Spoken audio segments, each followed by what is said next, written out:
You are into a life transforming experience as Pastor Prince Abah brings you God's word with deep insight and power. God bless you. So no ground yields anything until it finds a manager. No ground produces anything until it finds a manager. So from henceforth, when you see your fellow man, don't call him, hey you man. Call him, hey you manager. Can we do something a little? Talk to someone next to you. Say, hello. Do you know you're a manager? You're not just a man. You are a manager. A manager of resources. A manager of God's wealth. A manager of all kinds of institutions. That's why God created you. Any day you solve this problem, you see this religion that makes you think church is all about ra ma ma ma shande pa pa ya ka pa pa pa pa pa. If you would just cure it. And some of you who even walk on the road and you are shivering. Do what you're shivering for. You're walking on the Monday. You will be hungry. Hungry will kill you. When you see me after my service, especially maybe when I'm doing my spiritual whatever, if you see me when I'm doing my real work, my dear, I don't do it shivering. No. I do it as a trained manager. The problem with the church of today is that there is no curriculum in the church that processes believers into this thing. None. What do we do when we come to church on Sunday or midweek? Do you know we only come to church on Sunday to worship God for all the work we have done within the week? Sunday service is supposed to be a gathering of workers. People who have worked from Monday till Saturday come back on Sunday to now give worship to Him. This is how your life should run. So you are walking, you are worshiping, walking, worshiping, walking, worshiping. That's how your life should run 24/7.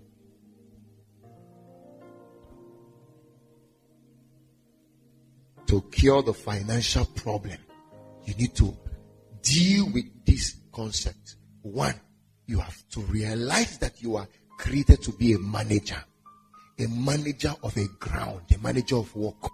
There is no money for a man who has no ground. If you make money without a ground, you are an armed robber. Do you know armed robbery is also a ground, but it's a sinking one? Prostitution is also a ground, but it's a sinking one.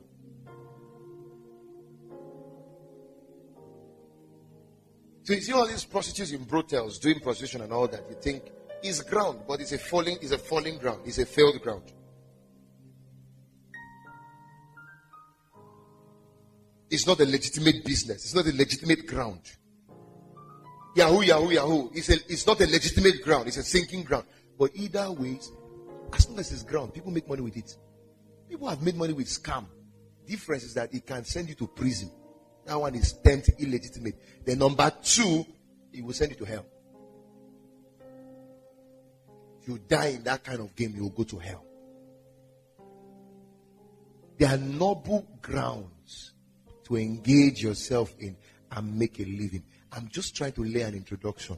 When we get into this teaching deep, my goodness, you see that God is not the one holding you back. You have withheld rain from falling because you have not tilled the ground. God's job, the Bible said that Paul plants, Apollos waters, God gives the increase. God cannot withhold increase from a man who works because that's how He created him to be. He cannot withhold increase. I don't care how well you complain, sir. I don't care how well you complain, ma. God will withhold rain from falling on your ground if there is no manager and there is no work. The reason why management there is important is that for you to till your ground effectively, you must know the principles of management. You must know what it takes to till that ground. So in the course of this training, we'll be showing you some principles of management. We'll be showing you some, all kinds of things. Some believers are trusting God for breakthrough, but they are too good at wasting things. Too good at wasting resources. Money enters their hand, they blow it up. They can't delay gratification. They eat in crunches, eat in Vegas. They eat in Osborne. 3,000 naira food a plate. They waste resources. Some eat anyhow. They eat morning, they eat mid-morning, eat afternoon, no, they eat noon, they eat afternoon, then they eat mid-afternoon, then they eat in the evening, then they eat in the night, then they eat in the midnight. You are gone. You'll be poor. The reason management is important is that you cannot mismanage wealth and be wealthy. God does not mismanage resources. Do you know God is the first recycler that ever lived? He does not waste anything. God got angry with the world because of their sin, wasted everything, but preserved to start all over again. He does not waste resources. Preserve eight people, right? Noah and his family, 8 human beings to start the world again. You know why? 8 is the number of new beginning. He preserved the 8th family of Noah so he can start all over. This is the man who created the trees, the animals, the beasts, and whatever you see.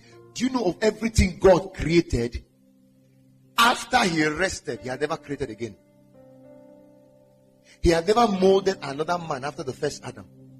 He has not molded another woman after the first woman. He has never molded another cow after the first cow.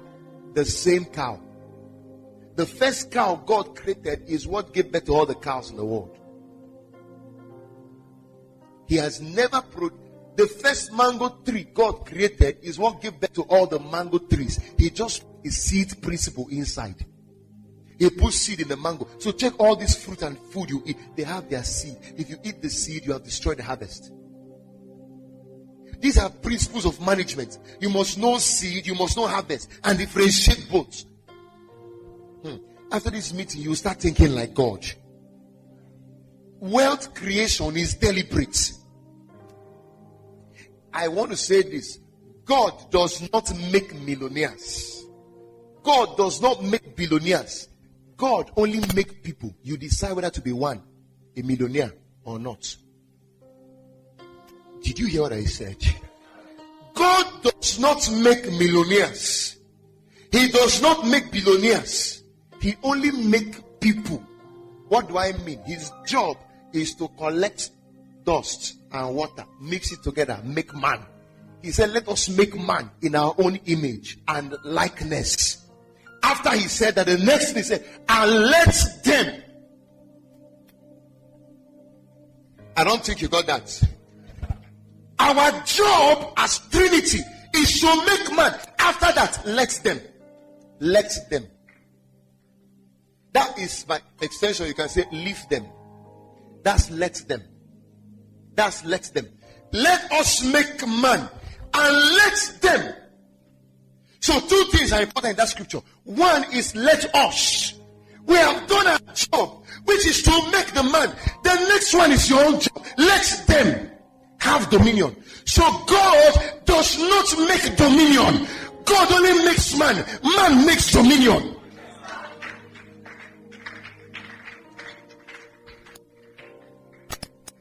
Our job stops at making the man. Your own continues from having dominion. And you cannot have dominion until you choose to.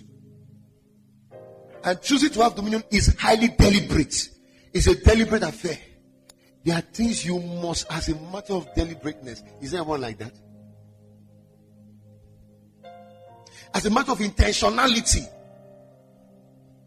There are things you must know. There are things you must do. All the prayers you always pray and disturbing God, you'll be wasting the resources because of your refusal to sit down and understand management. How does management work to make ground successful? How does management work to make ground yield? How does management work to make the works of my hand produce?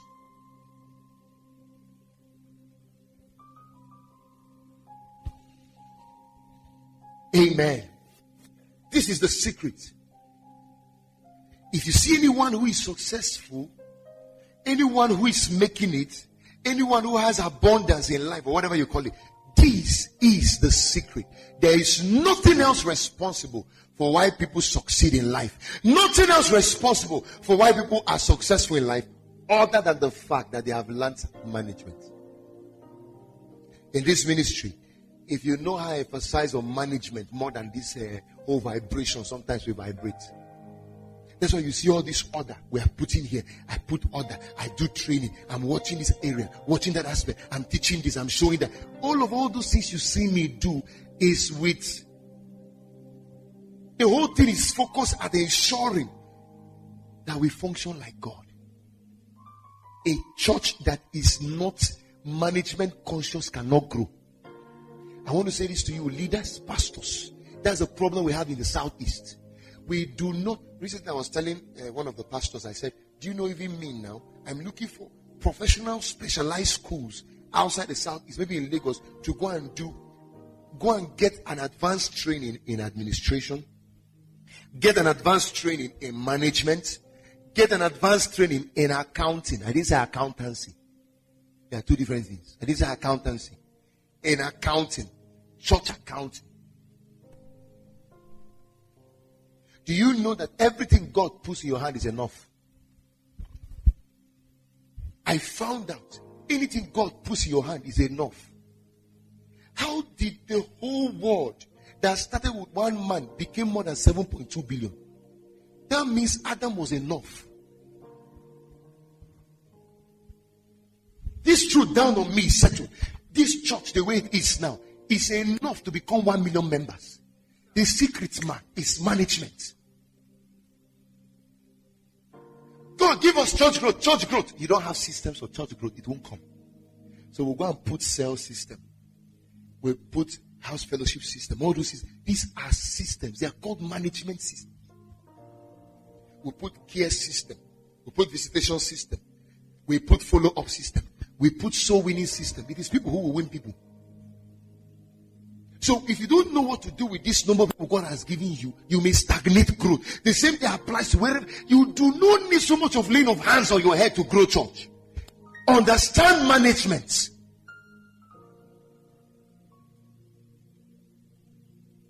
The same thing with business. Everything God puts in your hand is enough. No matter how small.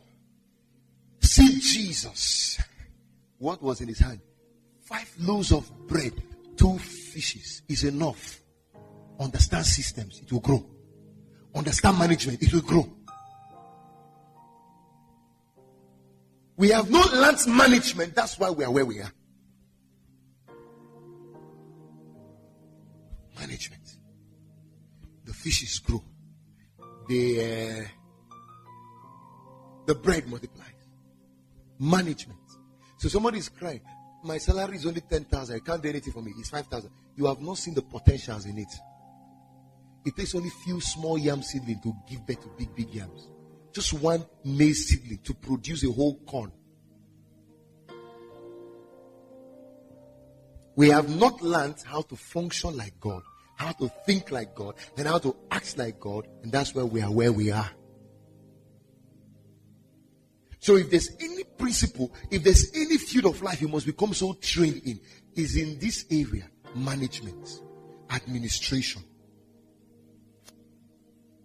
Management. You are hardly taught it in your school. You are hardly taught it in church. And that's why crises keep deepening in your life. Financial crisis. Today you have, tomorrow you don't have. The next day you have, the next day you don't have. And you blame it on your parents. You blame it on the church. You blame it on pastor. You blame it on friends. You blame it on people who have not given to you. But everything in your hand is enough. Do you know it can even be just a skill, a talent you have that can turn you into a millionaire? You have not discovered it. You have not learned how to utilize it. Management. It can be an ability. Speaking ability. You have not learned how to turn it into a marketable skill. Management problem.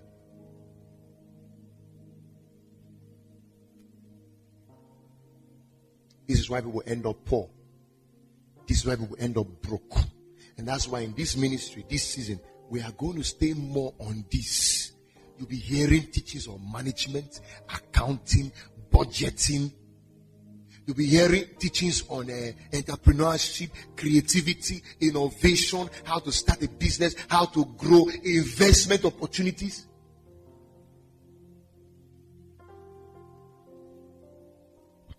A few tips for financial freedom. Number one, I just run them, I won't explain them, and we'll close. Save. Cut down on frivolous and unnecessary spending. How do you save? You can save from salaries. You can save from money dashed, dashed money. Money they dash you. Save.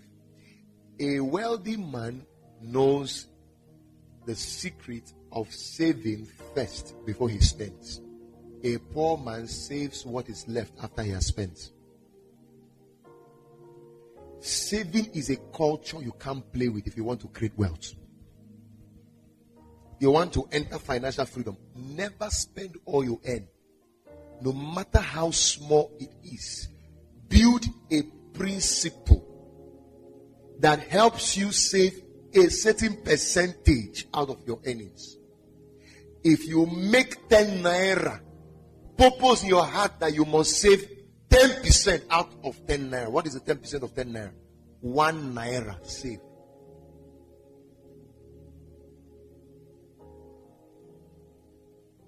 You make 100 naira, purpose, no matter what happens, this 10 naira must be saved. That's the 10% of 100 naira. Of course, for a Christian, you don't play with the tithe of your income. We'll get to that part of the teaching in the next upcoming series. You learn how to, handle money. There's one of these teachings I'll do on greed. Some of you will cry that day. You see, greed is a virus, a cankerworm. If you know what greed has done to Africa, Africa is always collecting and never giving. We always run into in the international banks. We run into what is IMF, International Monetary Fund. We run into World Bank. We run into Swiss Bank. We run into Paris Bank and all those stuff to collect a loan. World Bank assisted projects. All those things. Check these foreign companies, these foreign countries, this US and all this Canada and all that. Which countries give to them?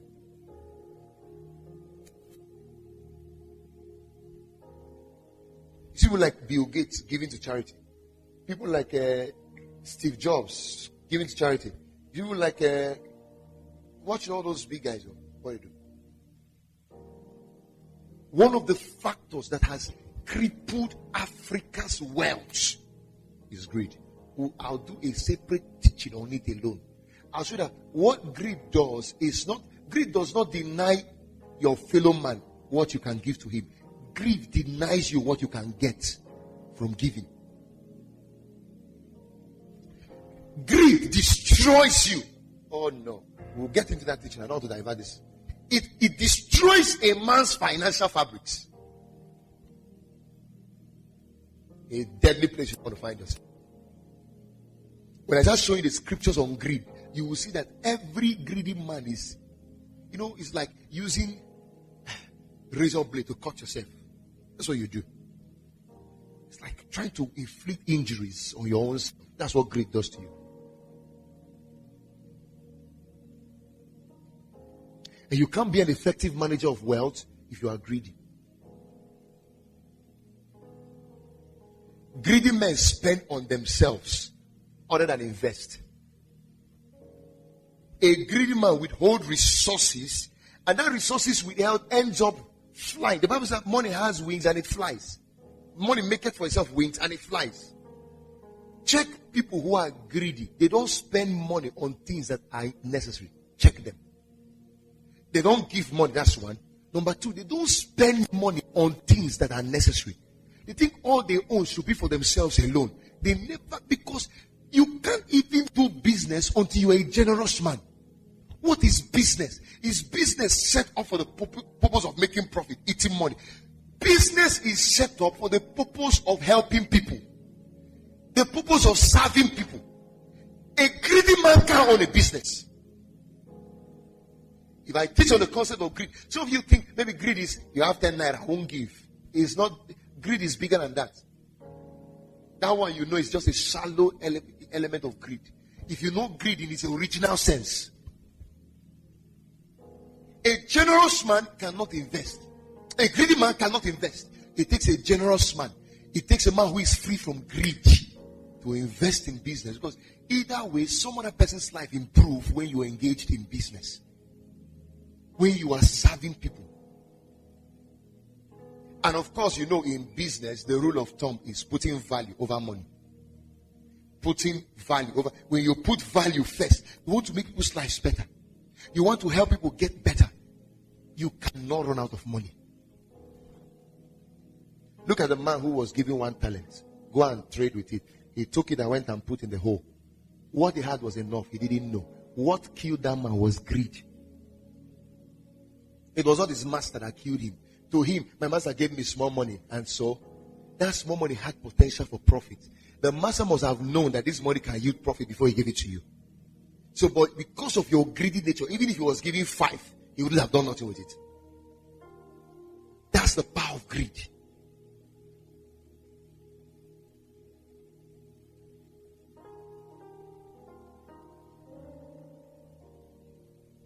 That's the danger in greed. So of course, nobody needs to tell you, once you make your money, come and give God. So people who are greedy when it comes to paying God his quota, tithe. So you self-destroy yourself. You destroy yourself by withholding God's 1%. So that's a lesson for another day. So once you get that your income, you separate God's own first. His own is 10%. Let nothing touch it. Okay, let me reinvest in this business. After that, I will give God. And so, God, let me owe you. You are doing it to your detriment. Let nothing ever tamper with your tithes. If you don't want to enter tight corners, it's a principle. Remove that. That tithe in your hand is what is killing you. Remove it. 100 naira enters. Remove cost 10 naira, jeje, and drop. And go and pay it. They remove another 10 naira. Pay yourself. Savings is the only way you pay yourself. So when you remove your own 10 naira to save, you are also paying yourself. I will not teach you today on the importance of saving. What it does. Okay. You have 80 naira left. What do you do with the other one? Another percentage must be removed for investment. For business. Maybe you plow it back into your business. I don't have the time. Okay. There's another percentage you can also separate for your own upkeep. Okay. Maybe we'll take a lesson on savings alone. I will teach you the formula for saving. How to save. And the different reasons for which you must save. You save for contingencies, unforeseen circumstances, or emergencies. You save for investments. You can save for your children. There are different reasons to save. We'll talk on that in the next class. So one tip for financial freedom is you must build a savings culture. Don't spend everything that enters your hand. Save. Open an account. Some of you don't have accounts. Even if you have bank accounts, what you use those accounts to do is just to collect money. Just to collect money. When you withdraw with your ATM, there's some of you who are, if you have to be given awards for how you use your ATM, you win the highest award. You be the most, how do I tag this award? Who is good with tagging award name here? Nigeria's best ATM user of the year. Some of you, your ATM never leaves your pocket. It never leaves your phone. It never leaves anything that is close to you. Every time we find you, you are at the slot. And you know, there's this sweetness when it comes. There's this. Do I use the word sweetness? Or this joy that comes with putting ATM inside ATM machine? Just a piam.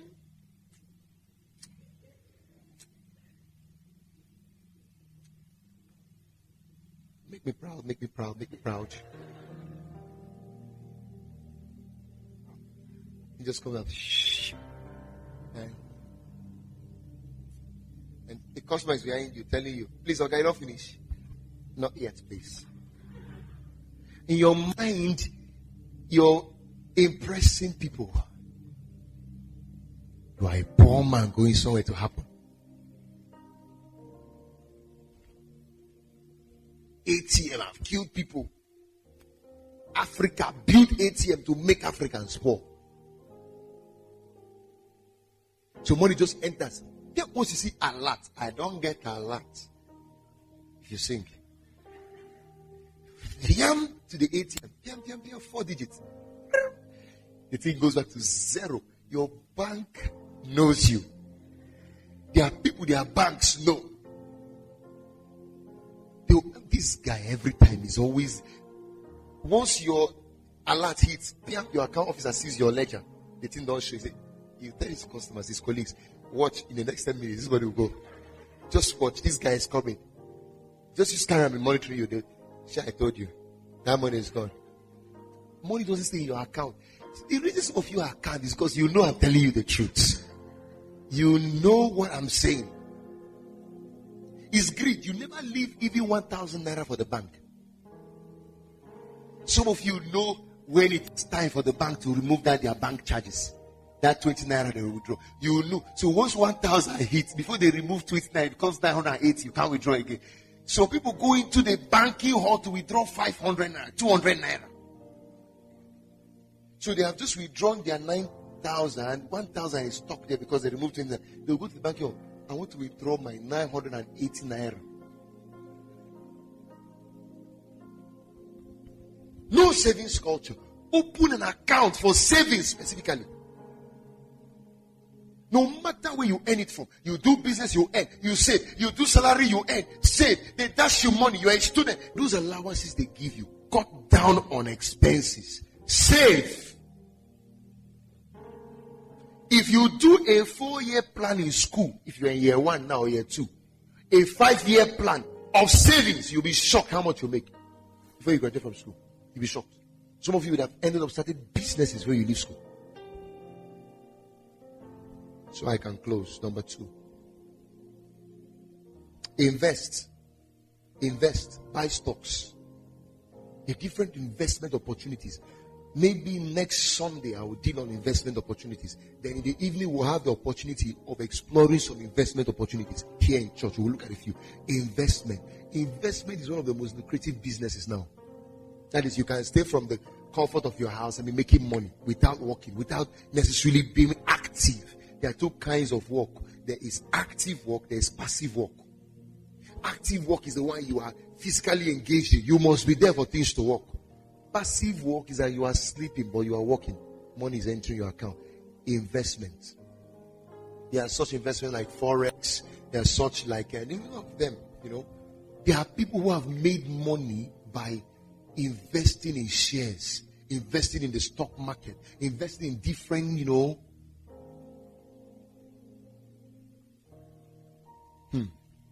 This one is a big one for another day. That's one tip for financial freedom. Another one is start a business. Number 3, start a business. You can start a business by deploying a skill you have. Start something. Because of time, we can't explain what all this is all about. So we'll leave it at that point. Number 4, get a paid job. You can't start your own business. Of course, there are different kinds of ways to start a business. You can start a business as a sole proprietor. That means you can start a business alone. But I tell you that even the best kind of business to enter now is partnership. Look for somebody who shares your idea, who shares your passion. You can merge resources. You can merge ideas and start. That's about that. Number 2, get a paid job. Get something you can be doing that puts money in your hands monthly. That's one way to even raise capital to start your own business. Find something. Deploy your skills. Let me say a little on that business. Every one of you here, you are gifted. And your gifting is in your gifting. If you want to be lifted in life, explore your giftings. There's some of you who are good cooks. Can you sell food? Some of you, shame no go allow you. How can he hold me? Graduate. I know keke riders in this town who are graduates. And they are making their money with dignity and pride. You, your beauty and handsome. I know a lady in this town who rides keke. And she's making her money gingerly. Some of us, this school killed us. That's why somebody said, if you want to be rich, go to school. Yes, I've read a book like that. If you want to be rich, don't go to school. Because school takes your sense from you. Takes away your common sense. And gives you stupid theoretical sense. You come and wear a suit and you think, Well, you are broke inside the suit. If you check your pockets, cockroaches have open hole with rats. Broke. And you just jump out of your KK. And the KK stops. The KK guy drives a graduate. You see a graduate, he's making money. Basic things he can afford. You can't afford. If the guy wants to afford pure water, he walks into us. Why is this pure? He doesn't need to borrow it. Graduate my foot. What's the dignity in graduate without money in your pocket? Deploy a skill. If you can help clean people's houses, why not build a company that can help clean people's houses? If you can paint, why not start painting houses? You can cook food. Why are you holding it? You cook it in your house. Only your neighbors come like, hey, even they cook here. You will eat and lick your hand. All your years, only your hostel people have been licking their hand. Yet they don't pay you. You don't know that you need to go to the streets, go to society, and look for people who are looking for wedding cook. Cook for people who are doing wedding, traditional wedding. Make your price affordable. Go and look for people who are doing child's dedication, naming ceremony. Too busy, but they can't cook. They have the money. Looking for somebody who is less busy, who they can pay. You can do it as a student.